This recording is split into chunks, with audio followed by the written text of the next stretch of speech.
So here we are with some more of the Eminence in Shadow. No recap, just a small correction because I had assumed in the previous episode that what we saw was anime only, but I was corrected and it's actually a side story from the light novel, which I believe was like from volume 4 if I remember correctly. So thank you for correcting me on that, and now that I know that it's part of the light novel, I still have the same question of, are we actually going to see that girl that we saw in episode 1 again? And if we don't, I mean, I'll still have the same opinion of it, which is I don't really care if she's not gonna play something in the plot later on. And if she does play something later on, then, you know, my opinions of that will change. But I do have my full-length reactions up on Patreon, which you guys can check out in the description down below. Other than that, you know, it's finally time to get into the actual plot of the anime. So let's go.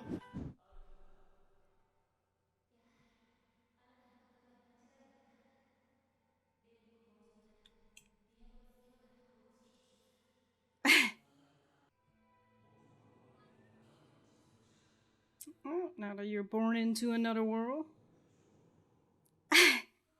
I do remember that all their names are like Alpha, Beta, Omega. I believe that's like the theme of some of the names of the girls. This elf is a pushover because she found actual truth in what you were saying.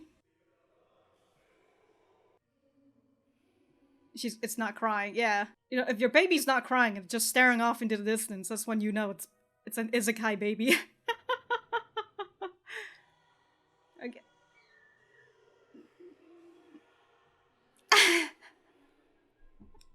Oh yeah! Damn, dude, he can produce tears on command?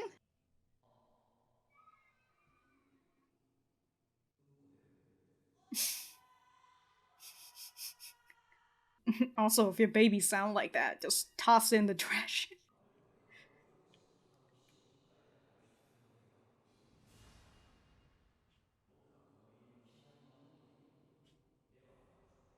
Who is not me?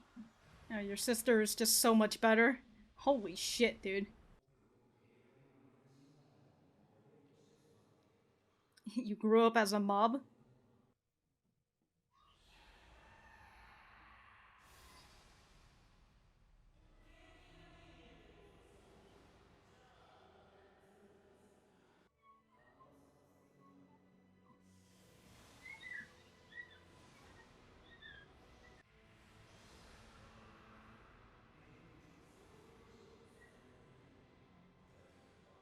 They're all dead. You have to search for the money yourself.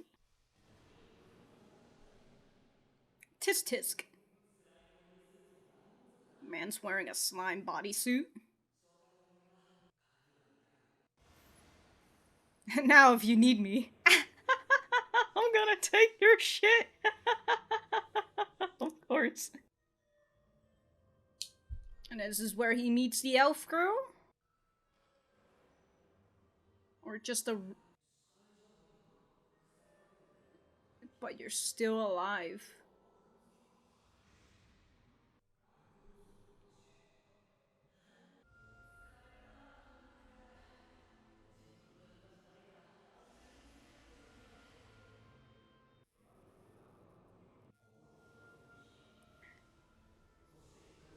Like, if that was an actual person, you know, like, don't you...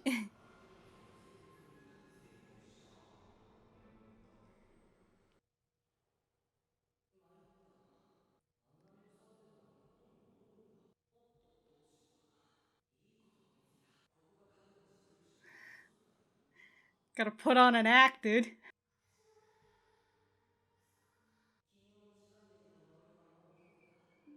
Totes. Totes. That's right.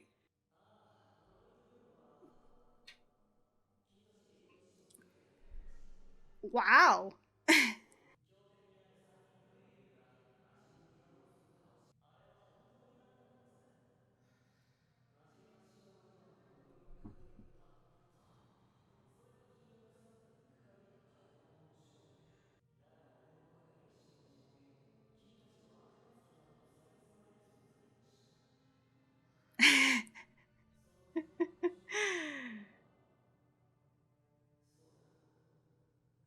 Man's trying to, oh shit, who's the mastermind?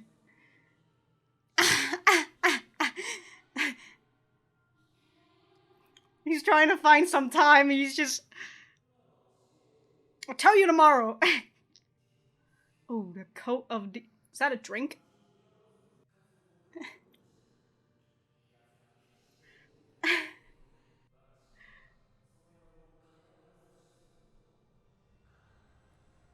I guess.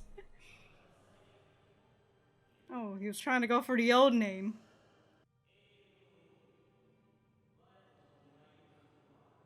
Did he use magic to...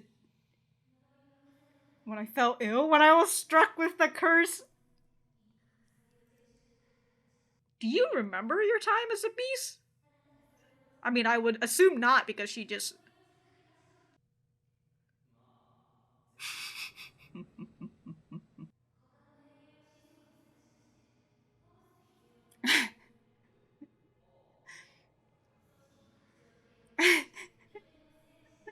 Damn, dude, she's already coming up plans and to collect funds in moderation.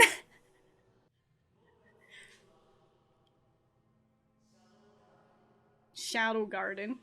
Alpha. 3 years pass if I brilliantly ad-libbed.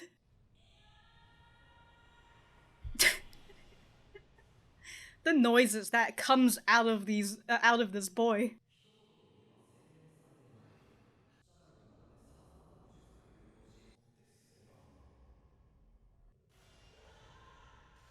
Yeah, so he's just keeping his power. God, that is such an annoying voice. Oh, but she felt it. That felt... Farewell party? Where are you heading off to?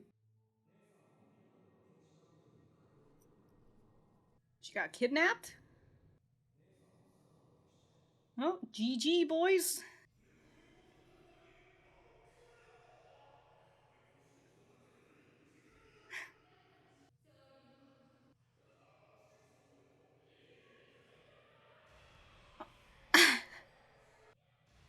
Oh my god. Oh my god, you can't find your daughter if all his bones are breaking. As if she was adopting abandoned kitties. When you literally rescue someone, the first person you rescue is like the fucking manager.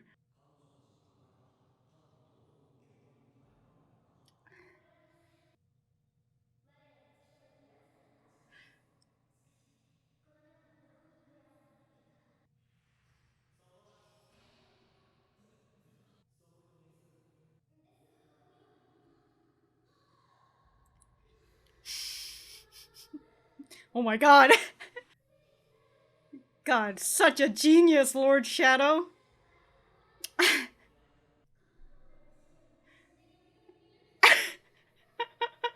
Yeah. So, just some random fucking bandit managed to get your sister, who is pretty powerful in her own rights. But I will if I have to.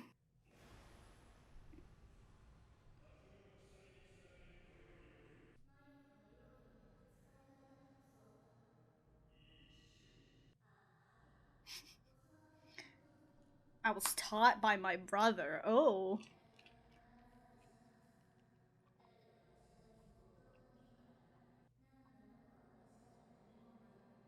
Hmm. Shown sign of possession? That healed you. Whoa, whoa, whoa! Whoa! Wow.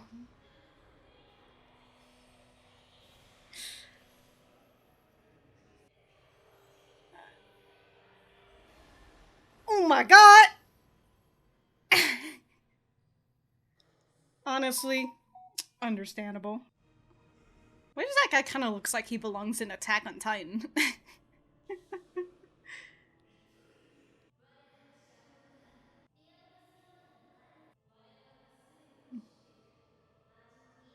Damn, you guys rehearsed this? You guys are just finishing each other's sentences.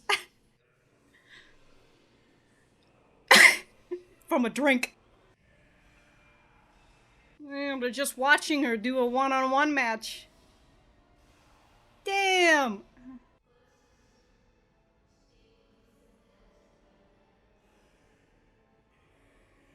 He's trying to kill himself with cyanide potions? Or... oh, he's just gonna boost himself up. Alright. So Cid's just watching this?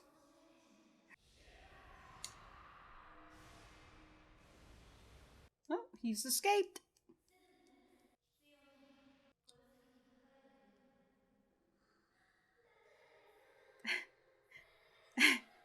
Oh yeah, dude, definitely. And then he just happens to be here.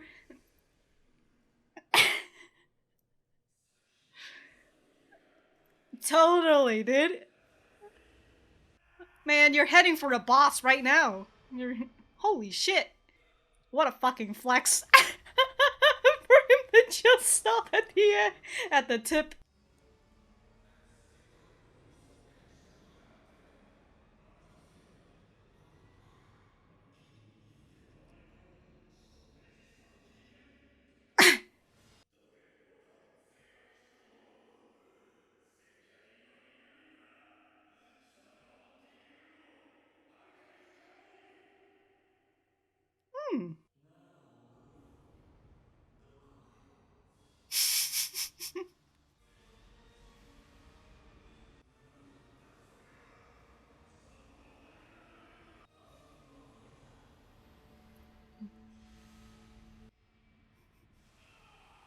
This poor man, he was really just here to be flexed on.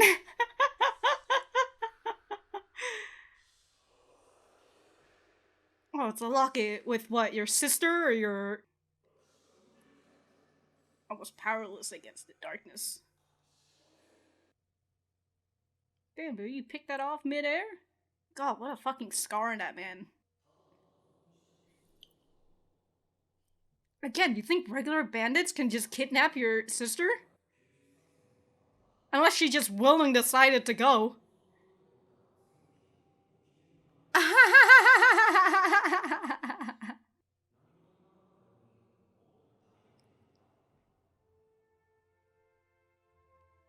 I forgot to say, like, of course he has a sister who is, like, obsessed over him. Mm-hmm.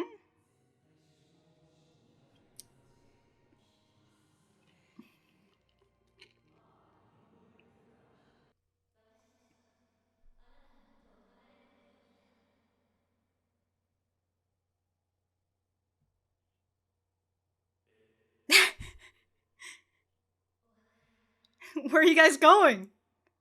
Where are you guys heading off to? Guys! Oh, come on, he made this whole gang, even though he technically only saved one, and then Alpha literally recruited everybody else? They're separating from him and making a new group. Oh, shit, dude. God, I can't get over the fact that his sister, Claire, broke out one of the chain, and then for the other one, she just fucking snapped her wrists? The guy said you mutilated your own hand just to break out. Oh my god, dude. She just went and just oh. And then she got punched square in the face by that guy, to which, you know, don't blame him. you really just... Are we gonna get a different puzzle piece every episode, I wonder? Because that was literally the entire ending. Okay. Cool. We're gonna go back to the center. Alright, so that was episode 2 of the Eminence in Shadow. Let me know what you guys think about it in the comments down below. You know that I always like talking to you guys. For me, well, that certainly was also an episode. Oh my god, we were just going in, you know, we were going through like his childhood. Well, I mean, we didn't really go through his childhood. We just saw him just a little as a baby, then him a little as, like, I don't know, a 6-year-old or whatever, and then he turned 13. He was 10, I think, when he rescued Alpha. And then 3 years after that, Alpha establish, like, the entire shadow group, the Shadow Garden. And then at that point, his sister went to school, so, like, you have to be 15, I believe, 15 or 16, I think it's 15 in order for you to go to school, and he says that, oh, I can't wait to go to school in 2 years. I think that's what he says anyways. If my dates are wrong, then, you know, feel free to correct me. So he's like, oh, I can't wait for the 2 years when I can finally go to the capitals, and then I can do more shit in the shadows and all that. But we... So we see the establishment, right, when he saves Alpha, who originally was this weird fucking blob thing, and obviously Cid didn't give a single shit that it possibly could have been a human or an elf or, you know, just a person who, you know, that blob used to be somebody. So he just saw that and saw that it was a good opportunity to just experiment on it and just toss a bunch of shit at it, because that's not his body. He's not gonna feel the pain. And so it's all an accident. So he just happens to he just happens to revert this curse that she has. And since he's like, oh shit, this is my first time being able to, you know, be what I want to be, the Eminence in the shadow. So he goes and he bullshit his way through. But as we find out in this episode, that this thing that he bullshits through, it's actually real. The coat of Diablos, that's a real thing. And the whole, I assume the possibility of, like, the descendants of the heroes and all that, that's probably all true too. He's just a fucking genius. I believe that this is going to be the punchline for a while. You know, Cid just says a lot of random shit, or at least he thinks are a bunch of random shit, when in reality it's actually real. Just like how he did that whole, like, knife throw, and he's like, ah, shit, I missed, you know, but he's like, oh, this is where my sister will be at. And then that girl, I think that was Beta, was like, oh my god, you're right, you're a genius, this is where we'll find her. And then towards the end with what is it, when the shadows came for them and the guy ran away, and Alpha is like, don't worry, Cid got him, you know, that's why he's separated from you guys. But in reality, he's just lost, and on accident, he finds the guy who escaped from the Seven Shadows. You know, the things that he does are just purely on accident, and it's just fantastic. And it is interesting to see that Claire, well, other than the fact that, you know, she's obsessed with her brother, that she does see the realization that she learns from her brother, but her brother doesn't learn from her because he's already, I assume, more powerful than she is. You know, as we saw when they were battling and all that, and he had that moment where he could just, like, slice her up if he wanted to, but he doesn't, and he just loses instead because he's trying to play as, like, a mob character, a background character. But Claire, she felt that, you know, I assume she felt like that killer instinct, or the fact that he probably did it, but then he held back and he, you know, went back to his original position, and then he got hit. So it's nice to see that that's what she felt, and I assume that, you know, 2 years later, he's going to attend the same school as her, and then be in that school as well. But as we saw from the ending, the girls that, well, he recruited one, and then that one girl recruited everyone else, the Shadow Garden, they're going to leave him. They're going elsewhere. See you later, Cid. So that's exciting. I will say one of the things that I don't particularly care about is the currently at the moment is the fighting scenes. Other than, like, the excessive gore that comes out, now I'm just kind of like, ooh my god. You know, other than that, I don't really get much from the action scene. I'm generally not an action person. You know, I do like watching action films and all that, because I feel like it's easy for me to just turn off my brain and be like, haha, explosion, that sort of thing. But I tend to not really get hype from it, and especially when it comes to, when it comes to isekai, a lot of times, where the main character feels very overpowered. Yeah, like I said with that guy towards the end, who was just getting dunked on. His role was just there for Cid to flex on him. Cid, that's really all he was, you know. But we did see that tiny sprinkle of his backstory, where it seems like his sister or his daughter, whoever, he did say Oh, it was his daughter, right? He did say that he had kids, if I remember correctly. And so, you know, that's probably why he turned to the dark side in the first place. And then here's Cid, who's just doesn't give a shit. Alright, I was about to go on a rant about Cid, but I think I'll hold it off for maybe a few more episodes as we see more of Cid and just more of everybody. But until then, if I have anything else to say, I will write it in the description down below. Thank you guys for sticking around, and I will see you guys in the next episode.